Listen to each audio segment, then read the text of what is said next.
बिस्मिल्लाहिर्रहमानिर्रहीम। Welcome to back on my channel. जो मेरे चैनल पर नए हैं प्लीज़ मेरे चैनल को सब्सक्राइब करें। वाक़े खिज़र अलैहिस्सलाम। बाज़ लोग गलत फहमी या जहालत की बिना पर इल्म शरीयत पर इल्म लदनी को तरजीह देते हैं। जैसा कि कुरान मजीद में हज़रत मूसा अलैहिस्सलाम और खिज़र के वाक़ये की अपनी तरफ से तफसीर करते हुए ज़मीन और आसमान के खिलाफ मिला देते हैं।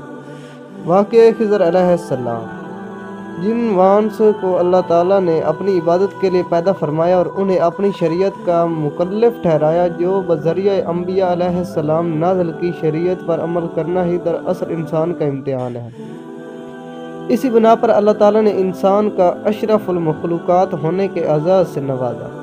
अंबिया अलैहिस्सलाम का मकाम व मर्तबा इसीलिए सबसे ऊंचा है कि उन पर अल्लाह ताला ने वही नाज़िल फरमाई और इल्म शरीयत से नवाजा।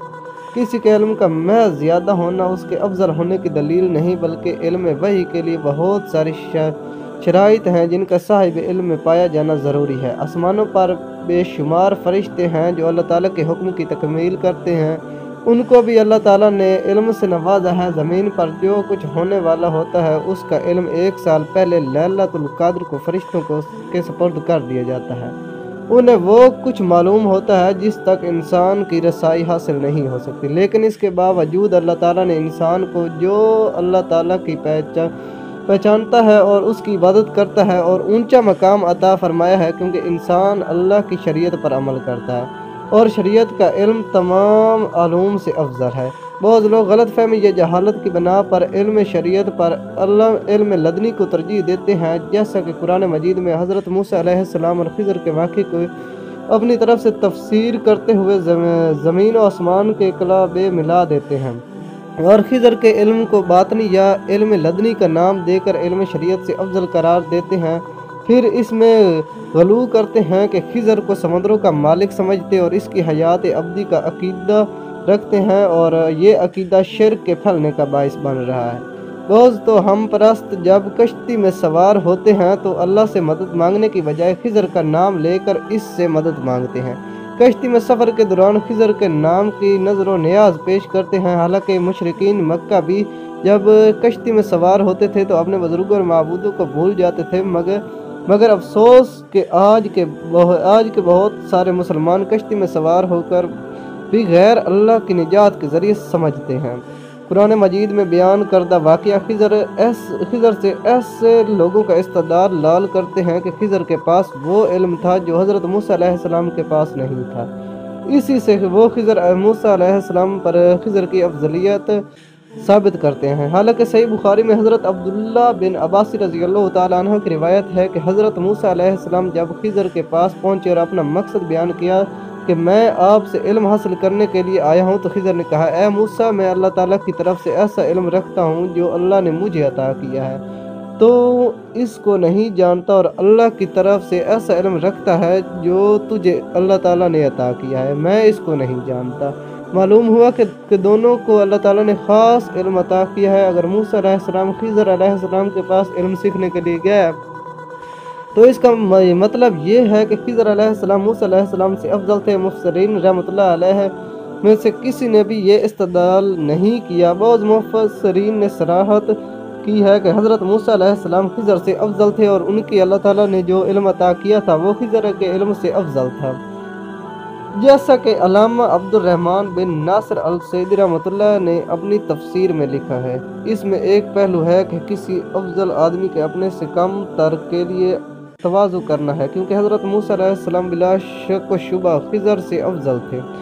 इमाम शौकानी रहमतुल्लाह फरमाते हैं, इस वाक़े में कोई ऐसी दलील नहीं कि खिज़र मूसा अलैहिस्सलाम से अफजल थे, क्योंकि बाज़ दफ़ा एक फाजिल दूसरे फाजिल से इल्म अख़ज़ करता है और बाज़ दफ़ा एक फाजिल अपने से कम मर्तबे से इल्म अख़ज़ करता है, ख़ुसूसन जब उनमें से किसी के पास ऐसा इल्म हो जो दूसरे के पास नहीं। हज़रत मूसा अलैहिस्सलाम का इल्म अहकाम शरीयत और ज़ाहिर के मुताबिक फ़ैसला करने का इल्म था, जबकि खिज़र के पास कुछ इल्म गैब और छुपी हुई चीज़ों का मारिफत का इल्म था। खिज़र के पास जो इल्म था خضر کے پاس جو علم تھا انسانوں کو اس کی ضرورت تھی، کیونکہ وہ علم تقدیر ہے جو اللہ تعالیٰ ملائکہ کو عطا فرماتے ہیں اور وہ تقدیر کائنات میں نفاذ کرتے ہیں۔ اسی بنا پر مفسرین کی ایک جماعت خضر کو انسانوں میں سے نہیں بلکہ ملائکہ میں شمار کرتی ہے۔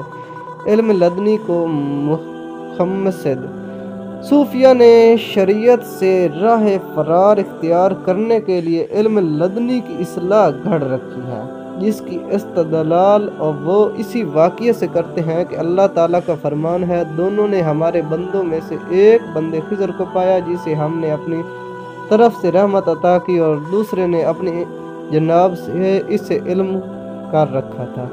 اس سے خود سخت استدلال کرنا کہ خضر کے پاس علم لدنی تھا کچھ فہمی اور بدترین جہالت ہے، کیونکہ علمی تو سارے کا سارا اللہ تعالیٰ کی طرف سے ہے۔ انسان، جنات، حیوانات اور تمام مخلوقات کے پاس جتنا علم ہے وہ سب اللہ تعالیٰ کی طرف سے ہے، لہذا ہر انسان کے پاس علم لدنی ہے، جیسا کہ اللہ تعالیٰ نے فرمایا، اور تمہیں اللہ تعالیٰ وہ کچھ سکھاتا ہے جو تم نہیں جانتے۔ حضرت داؤد اور سلیمان علیہ السلام کے متعلق فرمایا، ان میں سے ہر ایک کو ہم نے حکمت سے نوازا۔ حضرت طالوت کے متعلق فرمایا، اللہ تعالیٰ نے اسے علم اور جسم میں بہت زیادہ کر دیا۔ حضرت سلیمان علیہ السلام نے جب ملکہ سبا کا تخت حاضر کرنے کا حکم دیا تو ایک شخص سے اسے پلک جھپکنے میں لے آیا جس کے پاس وہ خاص علم تھا جو کسی اور کے پاس نہیں تھا۔ کہا اس شخص نے جس کے پاس کتاب کا علم تھا کہ وہ تخت تیرے پاس آنکھ جھپکنے سے پہلے لے آتا ہوں۔ کیا وہ شخص حضرت سلیمان علیہ السلام سے افضل تھا جس کے پاس وہ علم تھا جو اہل مجلس میں سے کسی کے پاس نہیں تھا؟ در حقیقت علم لدنی کی اصطلاح من گھڑت ہے جس کے ذریعے لوگوں میں گمراہی پھیلائی جا رہی ہے۔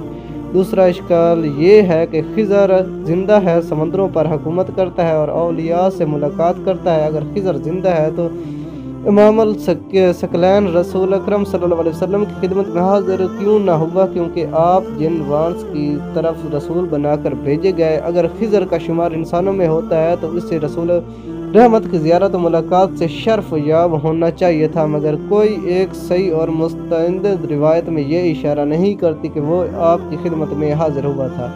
المعارف میں لکھا ہے کہ خضر کا نام بلیہ بن ملکان بن فالغ، عامر بن شالخ بن ارکشد بن سام بن نوح علیہ السلام، اس کی کنیت ابو العباس اور لقب خضر ہے۔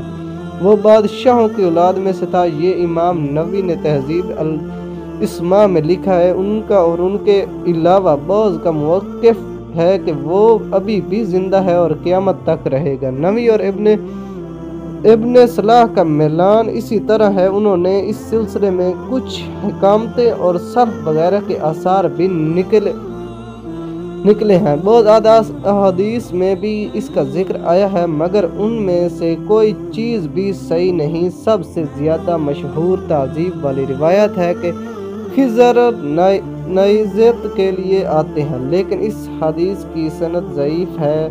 محدثین اور بعض دیگر علماء نے اس کے خلاف موقف اپنایا ہے کہ خضر زندہ نہیں۔ ان کی دلیل قرآن مجید کی یہ آیت ہے، ہم نے آپ سے پہلے بھی کسی انسان کے لیے ہمیشگی نہیں رکھی۔ نبی اکرم صلی اللہ علیہ وسلم نے غزوہ بدر کے روز فرمایا تھا، اللہ تو نے اگر اس جماعت کو ہلاک کر دیا تو زمین میں تیری عبادت نہیں کی جائے گی۔ نیز کسی دلیل سے یہ ثابت نہیں کہ خضر نبی اکرم صلی اللہ علیہ وسلم کی خدمت میں حاضر ہوا ہو، نہ ہی اس نے نبی اکرم صلی اللہ علیہ وسلم کے ساتھ مل کر جہاد کیا۔ اگر وہ زندہ ہوتا تو نبی اکرم صلی اللہ علیہ وسلم کے متبعین اور آپ کے صحابہ میں سے ہوتا، کیونکہ آپ تو جن وانس کے رسول ہیں۔ اور آپ کا فرمان ہے کہ اگر موسیٰ اور عیسیٰ علیہ السلام زندہ ہوتے تو انہیں بھی میری اتباع کرنی پڑتی، اور آپ اپنی وفات سے کچھ عرصہ قبل فرمایا تھا کہ آج سے 2 سال کے بعد اس زمین پر زندہ انسانوں میں سے کوئی بھی باقی نہیں رہے گا۔ خضر کے بارے میں یہ عقیدہ کہ وہ سمندروں اور پانیوں پر حکمرانی کرتا ہے، یہ سراسر مشکرانہ عقیدہ ہے، کیونکہ سمندروں پر صرف اور صرف اللہ تعالیٰ کی حکمرانی ہے۔ قرآن مجید میں ہے، تمہیں خشکی اور سمندروں کے اندھیروں میں راہ کون دکھاتا ہے؟ یعنی اللہ تعالیٰ کے علاوہ اور کوئی نہیں جو رہنمائی کرتا ہے۔ دوسرے مقام پر فرمایا ہے کہ وہی اللہ تمہیں خشکی اور سمندروں میں چلاتا ہے۔ آگے والی آیت میں فرمایا ہے، جب اللہ تعالیٰ انہیں سمندر سے نجات دیتا ہے تو اس وقت وہ زمین میں ناحق بغاوت کرتے ہیں۔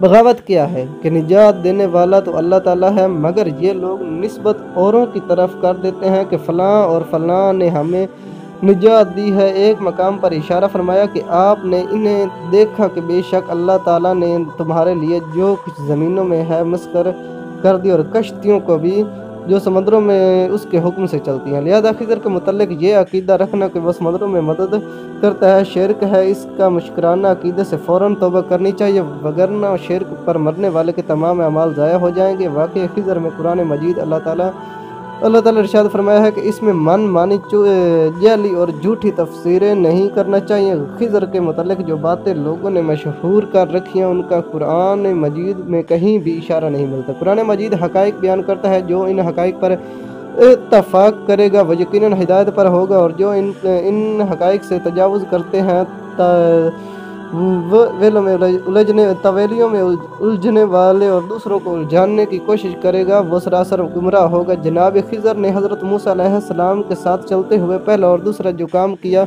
यानी कश्ती का तख्ता उखाड़ना और बच्चे को कत्ल करने का काम, जो अहकाम शरीयत के मनाफी है, इसमें हमें सिर्फ कुरान मजीद के हक़ाइक़ पर ही इक्तफ़ा करना चाहिए, क्योंकि ये सब कुछ अल्लाह ताला के हुक्म से हो रहा है। क्योंकि इस बात की भी और वो इंसानों की तरह शरीयत के मुकल्लफ नहीं। मौलाना मूदी रहमतुल्लाह इसके मुतल्लिक़ लिखते हैं, खास नबी अकरम सल्लल्लाहु अलैहि वसल्लम का ये इशारा कि उन्होंने वहाँ एक मर्द को पाया हज़रत खिज़र अलैहिस्सलाम के इंसान होने पर सरी दलालत नहीं करता। इसके बाद हमारे लिए इस पेचीदगी को रफ़ा करने की सिर्फ यही एक सूरत बाकी रह जाती है कि हम खिज़र को इंसान न माने बल्कि फ़रिश्तों में से या अल्लाह ताला की किसी और ऐसी मखलूक में से समझे जो शराय के मुकल्लफ नहीं बल्कि कारगाह मुशियत की कारकन। मुतक़द्दिमीन में से बाज़ लोगों ने यह राय ज़ाहिर की है कि जिसे इब्न कसीर ने इब्न तफसीर में मावरदी के हवाले से नकल किया है। अंदाज़ा फरमाएं जिस शख्सियत के बारे में मुफस्सिरीन मुहद्दिसीन में इस कदर इख्तलाफ हो कि वो इंसानों में से था या जिन्नों या मलाइकों में से वो नबी था या गैर नबी, इसके मुतल्लिक़ ये एतकाद रखना कि वह समंदरों में लोगों की रहनुमाई करता है, इसके नाम के चले करना, इससे मुलाकात के लिए समंदरों के किनारों पर वजीफ़े करना, पानी में सिक्के फेंकना और उसके नाम के नज़र व नियाद पेश करना, किसी